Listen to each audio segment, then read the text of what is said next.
Good morning सगळ्यांना. आज कानाने बघा मुलींचा फ्रॉक घातला होता, त्याला तो खूप आवडत होता. नंतर आम्ही त्याला शाळेत सोडवायला गेलो, खूप जास्त पाऊस होता. पोहे खाल्ले आणि त्याला आणायला गेलो तिथे बसलो होतो गाडीत. बघा कसं झालं, तर मी गाडीच्या काचेवर नाव लिहून घेतलं आणि हे बघा वातावरण इतकं मस्त वातावरण झालं. तर शाळा सुटली, कानाला घेतलं होतं मग तुम्हाला सरप्राईज काय आणलं. घरी आलं आणि खूप खूप रडून दमून झोपला, कारण की त्याचे पप्पा बाहेर गेले त्यामुळं खूप रडरड केली.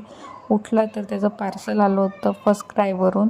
ते पार्सल घेण्यासाठी आमचे मध्ये मध्ये लुडबुड चालू होती.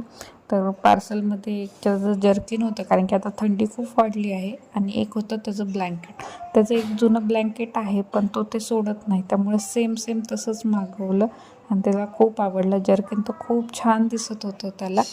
नंतर आम्ही आणले होते कॉर्न म्हणजे आमचा फेवरेट विषय, आणि रात्री आम्ही गल्लीत असं खेळून आमचा दिवस संपला.